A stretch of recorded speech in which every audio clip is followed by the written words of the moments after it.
Welcome everyone. Thank you for joining us for today's webinar. My name is Christina and I'm the Administrative Director at Stress and Anxiety Services of New Jersey. Today, Taylor Statlander will be presenting Starting Exposure Treatment, How to Create and Do Exposures with Clients in Session. This presentation is part 5 of our 11-part ERP training series. If you have purchased the entire package, you will receive a certificate of completion at the end of the series.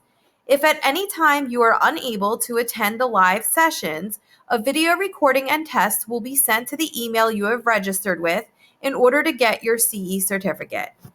Taylor currently is an LCSW at Stress and Anxiety Services of New Jersey. Being in remission with obsessive compulsive disorder herself, Taylor knows firsthand how overwhelming it can be to experience anxiety and OCD. Her own experiences living with OCD is the driving force behind her passion for specializing in the treatment of anxiety and OCD. Taylor incorporates skills and concepts from exposure and response prevention, cognitive behavioral therapy, mindfulness skills, and acceptance and commitment therapy in her work with clients. Just a little housekeeping before we begin. Taylor will be answering questions during the recorded portion of today's webinar via the chat box.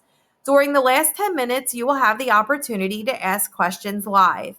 Any questions she does not get to, you can email her with the address provided in the survey that will be sent to you at the conclusion of today's webinar. This survey needs to be completed in order to receive your CE certificate. Certificates will be sent to you by Tuesday of next week. If you do not see the certificate by then, please check your spam, and if you still do not see it, send me an email at christina@stressandanxiety.com. And now we will begin.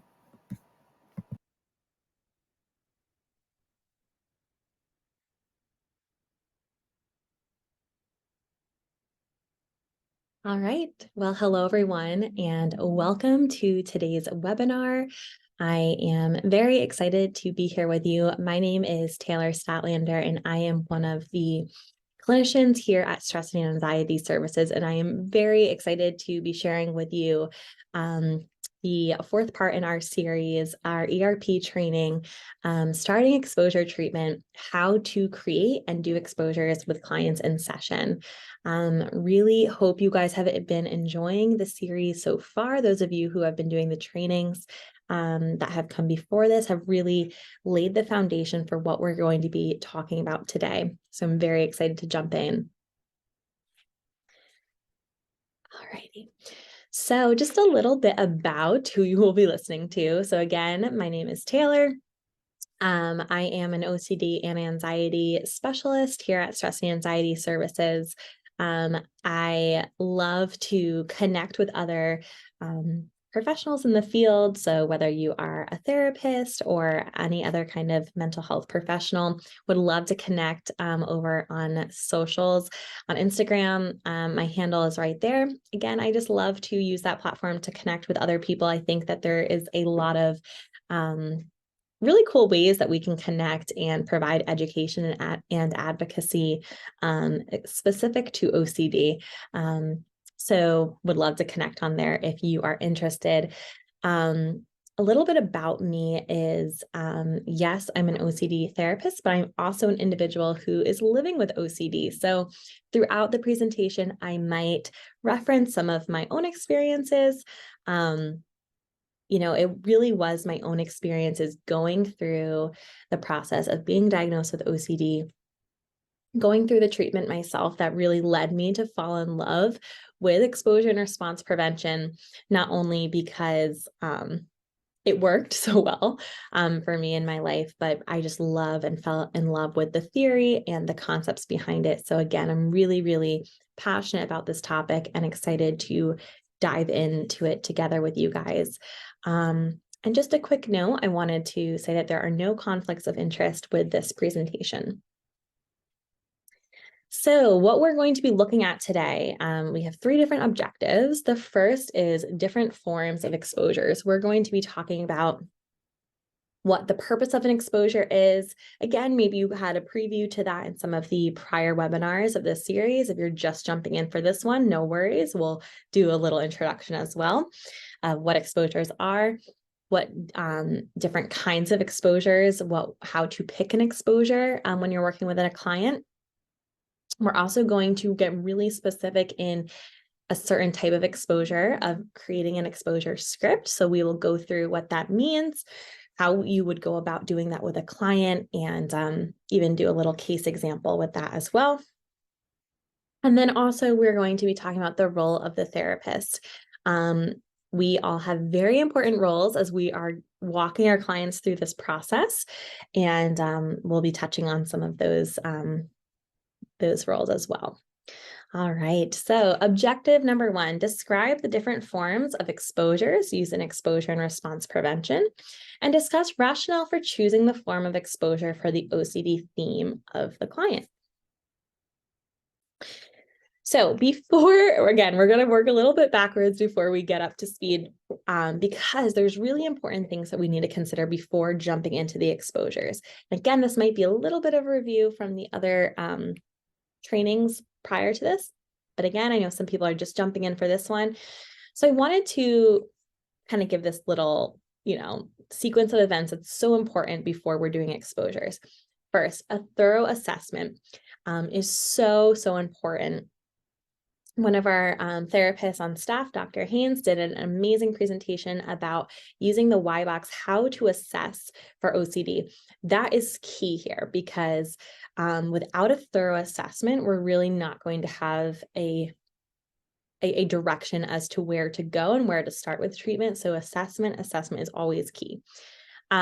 Based off the assessment, and in the previous webinar that was part of this training, is developing a fear hierarchy, making sure that we know what are those items on the client's fear hierarchy. And we'll go through this when we do our case example, having an idea and knowing what the client's having a fear hierarchy is really going to help us see where we're moving towards with our exposures. And then, of course, psychoeducation. Education before starting exposures is so important. A lot of times people jump into exposure therapy knowing some bit about what it might mean, but a lot of times those things are based off of what they've seen in movies or read in books or just kind of seen nowadays on TikTok and different things like that on social media. And sometimes their view of what exposures is actually not clinically sound. And we want to make sure that we're really providing them education about what the work is that we are going to be doing. So that is a really, really important piece as well.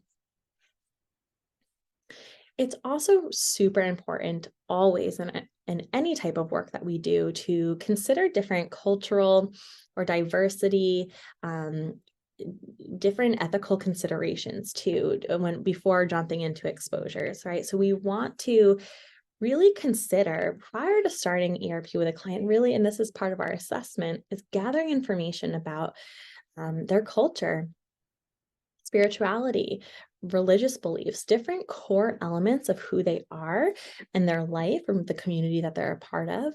When we're dealing with OCD, really making sure that we understand if there's any religious beliefs or customs that might impact their compulsions, or what even they feel comfortable or are allowed to do for exposures. Very, very important. And again, I'll give some more detail about this in examples. This is more of just a general overview. And then also really to consider the stigma and shame and what are the barriers that exist with different socioeconomic status, religious communities, cultural communities. What are there any barriers to treatment? And really, in order to understand those barriers, we have to dive deep into understanding our client in a holistic way. And that means considering these different elements of what makes them who they are. So again, this is just all very important for us to consider prior to jumping into exposure work with a client. So now let's talk a little bit about the role of exposure in treatment.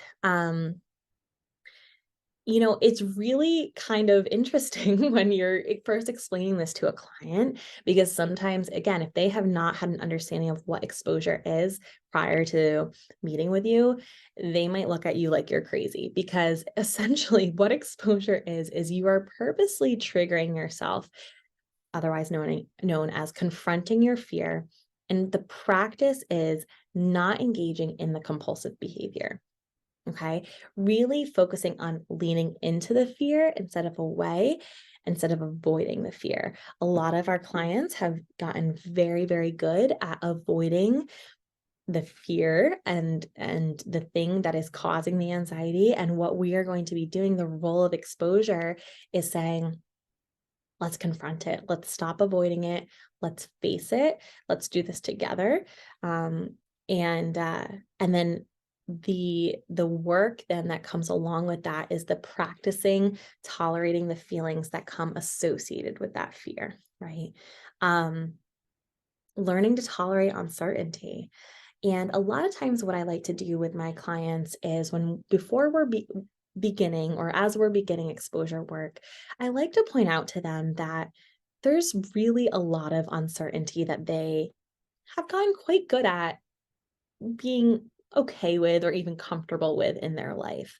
It's just that OCD loves to hyper fixate on whatever their theme is and make it seem like, okay, we cannot tolerate any uncertainty when it comes to this. And I really like to explain to them that, hey, look, you get in the car every day to get to work, as long as that's not their OCD theme, right? And can you be 100% certain that your car is going to work properly, that there's not going to be a horrific accident that happens on your way to work? And usually they'll say, no, we can't be 100% sure. And I say, well, did you think of that when you drove to the appointment or drove to go shopping earlier today? And usually the answer is no. So just kind of that example that we actually we're actually quite good at tolerating a lot of other aspects of uncertainty in our life. OC just likes to really try to convince us that we cannot handle it when it comes to our OCD themes. And the thing is, exposure will cause anxiety to increase, at least initially, right? That's kind of the goal, is to say, hey, we're going to face this fear head on. The anxiety is going to go up. And, eventually we're going to work on how to let that anxiety come down without engaging in our compulsions. And a lot of times that's very um, strange for a client to hear, right? They're coming to you because they want relief from their symptoms. They're not probably expecting to hear from you that their anxiety is going to have to increase. We're going to purposely trigger it in order for them to eventually meet their goals. And that's why it really comes down to, once you explain it to your client, once you spend a lot of time, and, for some clients, this is a conversation that happens over the course of one session. For some, it's a couple sessions of just kind of really explaining it to them. And ultimately, they have to make a choice of, am I ready to start confronting these fears? Am I ready to put in the work to do this?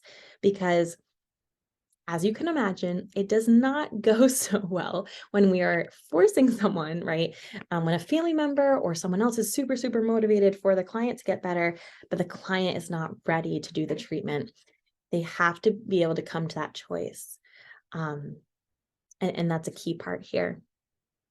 Another really important thing to remind your clients, obviously to know as a clinician, is exposures will never be unethical. They will never be unsafe. Again, that word unsafe can get a little, blurry, because what a client might consider to be unsafe, right? So that can be a whole different rabbit hole that we can go down. But bottom line is, exposures will never go against the law. It will never will never ask you to do anything that is dangerous, that is against their values. And again, this is where knowing their values, knowing their cultural values, knowing their spiritual or religious values and customs are so important, because we're going to have to make sure that we're not going against any of those. And again, there's nuanced things, especially when it comes to scrupulosity and different fears related to religious, that can be treated more as a case-by-case scenario. But as a general rule of thumb, we're never going to go against the person's values with exposures. And I often use the false alarm analogy when explaining, and this analogy comes from Dr. Jonathan Grayson's book, Freedom from Obsessive Compulsive Disorder. Highly, highly recommend. Many of the case examples and analogies that I use with my clients or even in this presentation come from that book. So definitely recommend adding that to your list of resources. This false alarm idea that explaining to your clients that we think of it as the alarm system is going off in their brain as it's firing off all these false alarms, right? And it's causing the body, it's causing the mind to have all these different panic symptoms, all these different things. And our goal here with exposure is to have that false alarm, quiet that alarm system as much that the more we expose ourselves to the fears and allow ourselves to sit in that discomfort without reacting to the alarm, eventually the hope and the goal is that alarm system will not be going off as often. All right, so let's get into the different types of exposures. So there's two main types. We have in vivo exposures and imaginal exposures. There's different words or ways you might see them represented. But in general, those are the two main ones. So in vivo exposures are exposures that can be done in real life. So these are kind of the more, I would say, stereotypical exposures. I'm going to go in the future slides in more depth of each one. This one is just to give an overview. But these types of exposures, the in vivo exposures, can be done in session with a therapist and also on the client's own time for homework. And we'll talk about what those are and some examples of those in a moment.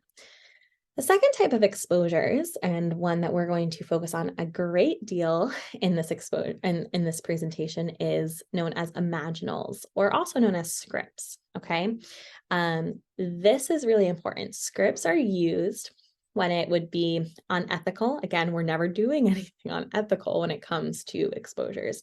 So when we're not able to do exposures in real life, and again, we'll get to examples of this. So whether it's unethical or not possible to engage in real life exposures, we're going to use imaginals. And then, of course, we can have a combination of the two where you have a client doing a real life exposure while listening or reading an imaginal script. And then there is also a term known as passive exposures, which would be if you are listening to a script while maybe doing a household chore. And then I would actually even add another category of exposures, which would be, I guess we could call them spontaneous exposures that are not planned, that just kind of come up in everyday life. Those can actually be some of the best ones. But no matter what type of exposure we're talking about here, the goal is always the same. The goal is learning to tolerate uncertainty without engaging in the compulsions. So that's going to be the overarching theme here. All right, so let's dig in a little deeper to each category. So the in vivo exposures, or in real life exposures, this is often what people think of when they think of like the stereotypical exposure, right? So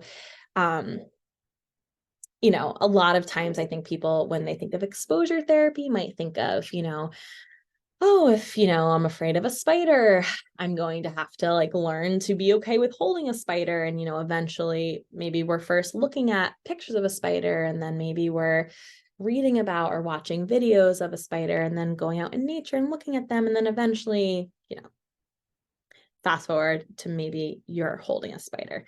Sure, I guess, that is kind of, you'd be surprised how many people, that's kind of their idea of exposure work. And to the majority of that example, they're not wrong, right? It's taking a real life, a lot of time it's objects or scenarios, a real life, immersing yourself in a real life situation where you are, again, not the opposite of avoiding. So you're confronting the fear, and this is something that you can do like in real life.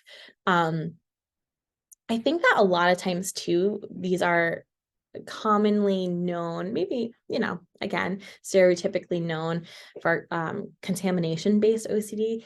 There's a lot of great exposures that can be used for contamination, touching certain surfaces, not washing your hands, the list could go on. They could be used for a lot of other themes other than contamination, but I think that is probably the one that comes most to mind. You're going to base off of someone's fear hierarchy. You're going to make a plan with a client to gradually confront the fear. So again, with that example of the spider, you're not going from 0 to 100 to right away having the client sit in a room holding a spider, right? That wouldn't end well for anyone. You would start very gradual, work your way up as they're able to tolerate each level of the exposure. So a few examples, and again, this is certainly not an exhaustive list, but let's take a contamination example. An individual who is having contamination-based obsessions intentionally is asked to resist the urge to use hand sanitizer or wash their hands. So again, this is a real life scenario where it's action-based, or again, like the lack of the action is the exposure. Not washing the hands, not using the hand sanitizer. Same thing with an individual who is having harm obsessions, intentionally uses a sharp knife to prepare vegetables for dinner. So an in vivo exposure for someone having harm obsessions, if they are avoiding using sharp objects like a knife for cooking dinner, we might ask them for their exposure to purposely use a sharp knife to prepare vegetables for dinner. And then lastly, an individual who has checking compulsions, asking them to intentionally not check to see if they unplugged the curling iron. So again, the compulsion or the urge would be to go and check, and the exposure would to say, hey, I'm going to sit in the uncertainty, and we're intentionally not going to check to see if they unplugged it. Imaginals. Okay, so again, this is also known as scripts. So what we see here is imaginals are used when it is not possible or unethical to do a real life exposure. So you might be asking yourself, well, give me an example. When would it not be possible to do a real life exposure? And really, we use imaginals for any theme. In fact, I like to use them. Yeah, there's really no theme that I don't use an imaginal at some point. However, they work really, really well for the more taboo themes. Society's view of taboo, I should say, of kind of the themes that are having to do with sexual intrusive thoughts or violent intrusive thoughts. Again, we're never asking someone to put themselves in a dangerous, morally wrong, ethically wrong situation. So a lot of times to expose ourselves to these fears, to the possibility of the fears coming true with these themes, writing it out in detail, writing a story, play by play of the fear coming true, and having them listen to it over and over again, that's going to be the way to create an exposure for them. So I want you to think of the scripts and the imaginals as, okay, we're not going to obviously have the exposure be if someone's having violent intrusive thoughts for them to practice stabbing someone. Obviously not, right? So the exposure script might be having them write a story about that happening and imagining this, right? This isn't just a story. This isn't just a bunch of words. This is a story, a script with meaning, with purpose. Again, we're going to go through in depth of how to do this. And we'll get more into the details of what to include, et cetera, et cetera. Let's look at a few examples as to maybe what this would look like with working with different themes. So one example would be an individual having contamination-based obsession might be asked to write a script about them contracting HIV and include details what their life would be like. An individual who's having harm obsessions writes a script about them losing control and stabbing their spouse and what would happen to them, how they would feel, what would be the consequences of their action. An individual who has checking compulsions writes a script about their home burning down because they left the curling iron plugged in. So again, these are the same themes from the last slide that we used, but just kind of plugging in what it would look like to do an imaginal script for these types of themes. All right, so let's get into, now that you have an overview of what exposures are, why we use them, what the goal of them, let's get into how to create and write an exposure script so you can start using this in session with a client.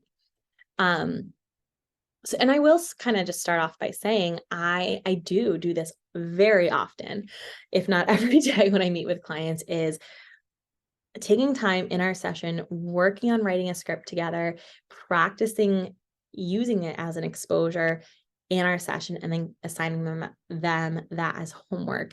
It's very, very typical of what I would be doing with a client.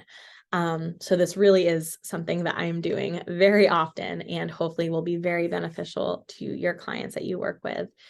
So the basics of writing a script. Okay, so they can vary in length. The ones that we're going to take a look at today are longer.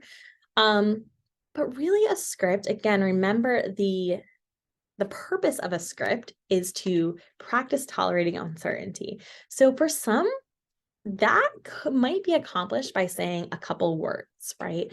It could be a simple, and I didn't come up with this, but using kind of like the phrase, like a one-liner script of, maybe that could happen, or I don't know, and I don't have to figure this out right now. Those are examples of scripts, right? However, I will say that as you get kind of further along in treatment with a client, the more detail, the more opportunity for exposure. And what I mean by that is, as we're, and again, we'll take a look at a few examples, but when you're reading them, you want the client, you want it to evoke emotion, right? You want to use trigger words, you want to use detail, you want it to be realistic. So a lot of times I'll ask the client, like we'll create one together in session, but then I'll ask the client to, part of their homework, to go in and add personal details that would make it sound, I want the client, when they're reading the script or when they're listening to the script, for it to sound like them. We all have kind of the way that our voice works in our head of how we think. I want the script should sound like how you think. It's not meant to be, a perfect paragraph with like a topic sentence and, supporting evidence and a conclusion. We're not looking for literacy different points. We're looking for it to sound like the way the person thinks, because that's going to make it the most convincing and the most impactful. The focus is always going to be, so whether it's a few words, whether it's a paragraph, whether it's a few paragraphs, the focus is always going to be tolerating the feared consequence. This is really important to realize too, because with OCD, there's often layers to the fears, right? So the person who is afraid and having intrusive thoughts about their child getting sick, yes, that is something that we're going to include in the script. But that person might also be having intrusive thoughts of and fearing the consequence of, oh my goodness, I can't imagine the guilt I would feel as a parent if something happened to my child and I missed it, right? So then we also want to include those kind of feelings in it too. So you can see how this definitely, takes some practice. It takes some kind of like digging with the client to really make sure that you're getting it. It's not a cookie cutter, here you plug this in and this script is going to be helpful. It really takes time with the client, talking about collaborating, brainstorming, creativity, to to kind of come up with this process with your client. And then again, with the basics of writing the script, what I do is if we're doing virtual, which is how I see most of my clients, I'll share a document with them, and I'll have my screen shared, and we'll be writing it as we go. And then, the client will have access to that, and eventually, they can either reread it over and over. Eventually they can record themselves. That's one of my favorite ways to have a client use scripts, is record them and then put their headphones in and listen to it. It's actually so powerful. And having gone through this, treatment myself, I have to say the most impactful part for me was always when I would listen to my scripts. Man, it was hard at first. It was really, really hard. It was scary. But it was really the turning point for me in my recovery. So I think that's a really, really helpful thing to have them. And I think there's different apps that people have created that make it easy to record yourself and then have it on a loop, so you don't have to keep pressing like replay. But I always just use the good old fashioned recording app I think that's on most phones already. So that's just another little tip there. All right, so if we're kind of looking at it from a step-by-step process, this is a case example from the book that I referenced earlier, Freedom from Obsessive Compulsive Disorder. We want to start by looking at the fear hierarchy. So this person's name is Sam, this example. And as you can see, this person is struggling with harm obsessions. So they have different intrusive thoughts about harm, like stabbing of themselves, thoughts of them hurting other people that they love, images, thoughts, all these different things, right? These are their obsessions. And then they have on the right-hand side their SUD score, which is the amount of distress that they would say that this particular intrusive thought is causing for them. So what we want to look at is we want to look at which ones we're going to start with. Again, we're not going to jump all the way to the 90s or 100, right? That would be very intense for a client and probably wouldn't allow them to buy into the treatment, and it would not be helpful for anyone. So we want to collaborate with the client, and we want to say, let's take a look at some of the lower rated ones. It doesn't have to be the lowest, but some of the lower rated ones. Which one would you feel comfortable? And I always kind of like laugh as I say comfortable, because nothing about this should be comfortable, but which one are you willing to do? We like to say difficult but doable, and then choose a place where to start for the exposures. Now, once you have chosen which part of the fear hierarchy or topic of the fear hierarchy you are going to start with exposures, that's when you want to consider, okay, what type of exposure would be the best fit for this, right? So we already talked about how with harm-related intrusive thoughts, again, there's going to be different times where we can use both. I do think that this would be a perfect example of where we could be doing some in vivo exposures, especially if, this person, let's say Sam, is avoiding walking past the knives in the kitchen or using the knives when his kids are around, or, the list could go on. So we could have him do some real life exposures of using a knife and, work our way up the fear hierarchy with that. But I also think for harm intrusive thoughts, using scripts can be really, really beneficial. So I'm going to go ahead and say, let's use both, right? And for the sake of practicing how to do this with a client in session, let's practice using this as an example to how you could do an imaginal exposure with the client. All right, so the next part is, again, you're going to start creating the exposure in session with clients. So different therapists have different techniques of how they like to do this. I have a few templates that I kind of like, and then we kind of fill in the blanks. But for the sake of the example, I wanted to use this same example from Dr. Grayson's book to go through what this might look like.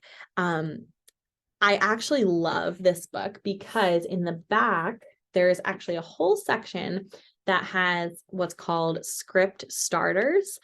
And I use them all the time for clients, and it's really, really helpful. And this particular one is one that I come back to often. So I'm going to read it. We can kind of go through it, and then I'm going to point out some of the key phrases and key things that you can kind of add to your toolkit of what to use when building and creating a script with a client. So this is an example of a lower exposure hierarchy imaginal therapy script for violent obsessions. There is nothing I can do to make sure I won't harm anyone I love. It could happen at any times I'm concerned about, and the best strategy I can come up with is to hope it doesn't happen, knowing full well that hope won't prevent anything. If I do any of the things I'm concerned about, that's when I'll have to cope with the consequences. I hate the thoughts, but I have to learn to let them be there. That's why I'm listening to this now and following through with all the exposures. I'm making them inescapable. If this pushes me over the edge, then I'll have to let that happen. Because my way felt like I was going over the edge anyway. I have to remember why I'm doing this. I want to be able to enjoy my life and family. The way my life is now, I have nothing but pain. If I'm a terrible person for having these awful thoughts, then I have no choice but to be a terrible person. I don't know how, but I'm going to have to learn to be a happy, terrible person, keeping my fingers crossed that I don't act on my fears.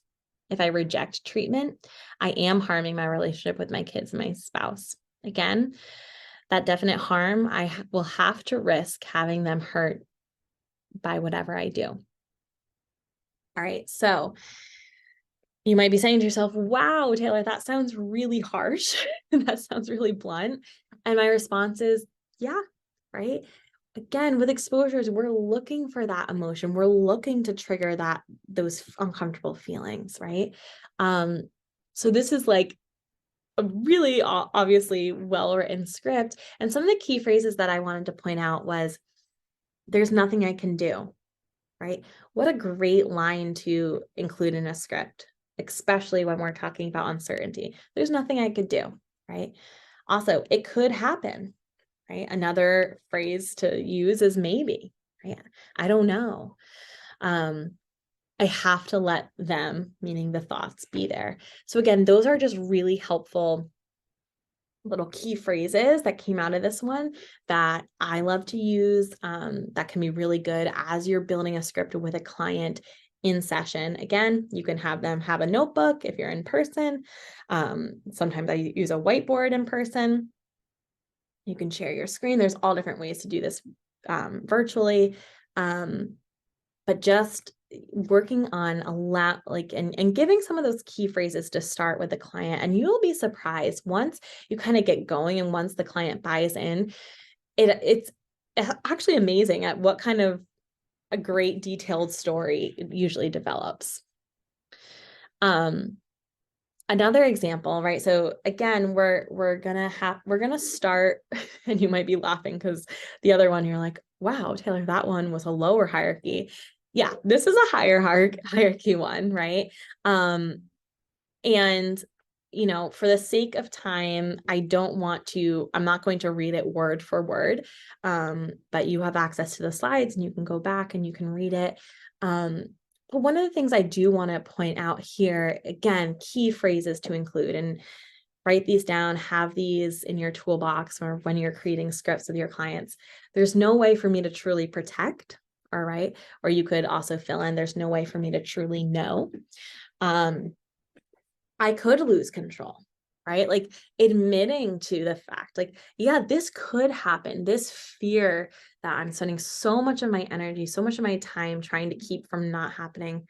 Guess what? It could happen. And then I love this last kind of one that I pulled from this. It says, that's another chance I take. Again, this idea that we take chances all the time, every day. without realizing it, uncertainty. It's just the fact that OCD loves to pay attention to certain ones. So just saying that's another chance I take.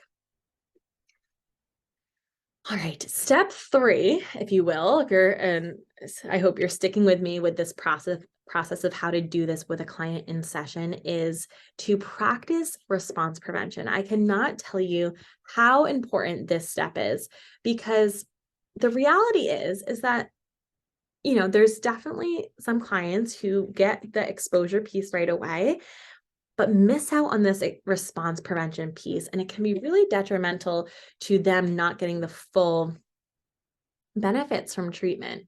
The response prevention piece of the ERP, right? The E is the exposure, the RP, response prevention, is the fact that, hey, okay, so we're going to listen to that script. We're going to read the script in session. We're going to create the script in session. And guess what? We're going to practice not engaging in our compulsions, practice not trying to get rid of the emotions, whatever they are that come up. So this is really where acceptance and commitment therapy, known as ACT, is really, really helpful and can be a really great supplement to ERP, of teaching clients how to tolerate distressing emotions and thoughts, specifically after reading the script, right? So you create the script with the client, you read it through with them, and then you're going to want to teach them these skills of how to practice, right? So that we're not just leaving our clients left with all these emotions after doing exposures and highly triggered. We want them to have the tools that they need. Again, not in a reassurance way, not in a compulsive way, but just as a form of the treatment. This is another step, right? So one of the key skills from ACT is acceptance. And again, what are we accepting? We're accepting the uncertainty. And at the core, what that means is accepting that even if the worst happens, figuring out a way how to move forward or how to cope. Again, I know that seems a little harsh, right? But when you think about it, that's really the only option that's there. And just kind of explaining it to clients, well, okay, if the worst happens, you'd have to find a way how to move forward and how to cope, right? Learning to sit with the uncomfortable feelings without engaging in compulsions. And after you do this, after you create an exposure script, you go through it with the client, you have them read it out loud, you're doing it with them, you're then going to reflect and process the experience together. What did that feel like? Asking them, what was that like for you? What is your anxiety level, right? Out of 10 or out of 100? Process that, go through that. The work and the point of doing this in session, the role of doing exposures in session is so that we can, a few things, that we can model how to respond, right? That we can teach the client how to do the exposures. Again, this is a skill, so this is something that they have to learn. But I think also too, just empowering them that, hey, look, like, you can do this. This is really hard. This is really uncomfortable. This sucks, but you can do this. And kind of having them go through that process with you in session is going to set them up for success when they go and do their exposures on their own for homework.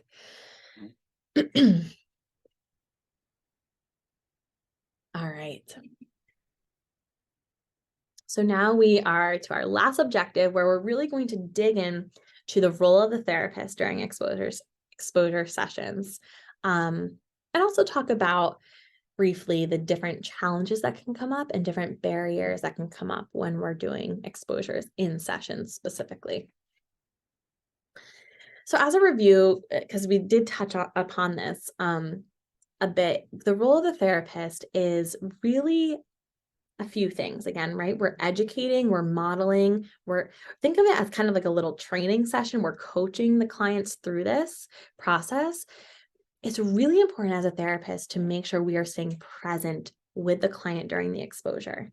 Um, I always say at the beginning of starting exposure work with a client that I will never ask you to do something that I will not do myself or along with you. And I truly mean that. And when I am having, when we're doing exposures in session, I am right there with them, right? Um, Now, of course, we have an obligation and role as a therapist to be, still the one leading the session and conducting it in an appropriate way, right? So not letting ourselves get triggered, to the point where it's, detrimental. But I do think that we need to, that's where it becomes so important to stay present. And that can be sometimes really challenging. That can be really challenging.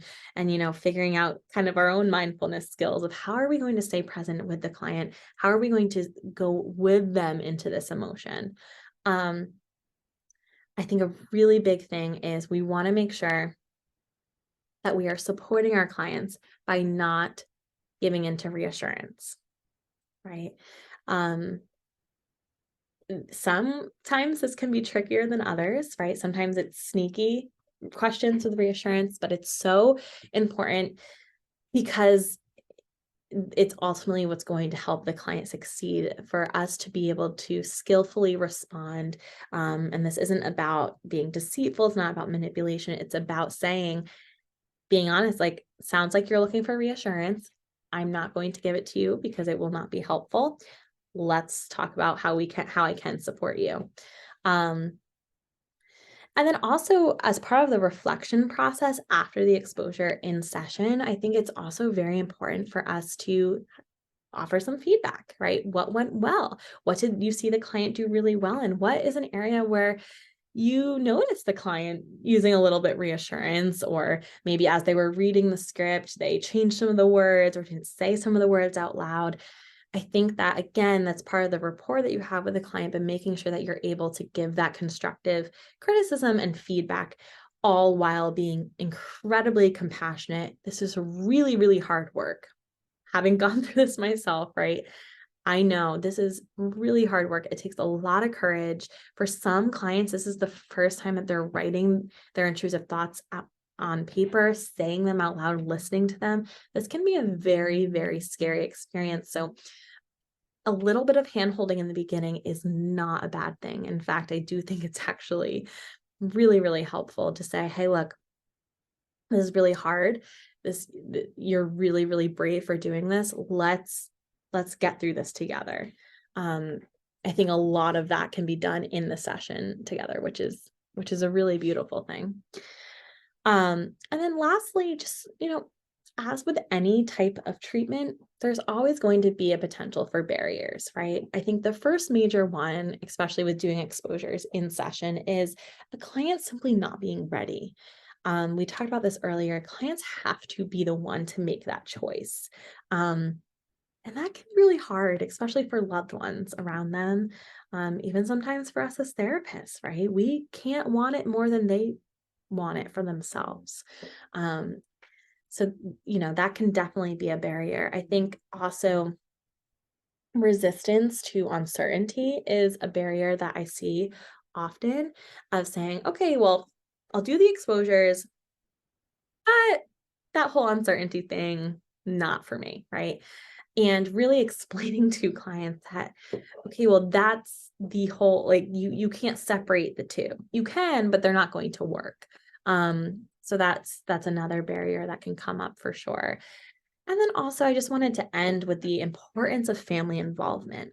So, depending on the age of the client, I work with a lot of kids, but even sometimes some of the older people that I work with, and teens and young adults, and get, with their permission and their consent, get family involved, get bring them along with this journey, provide education, especially with children. I mean, this is going to be very much so a part of your treatment plan, of teaching the parents about exposure, and sometimes having, again, with the client's permission, having the family members join to kind of see, because how you model your reaction through the exposures, you're modeling it for them too.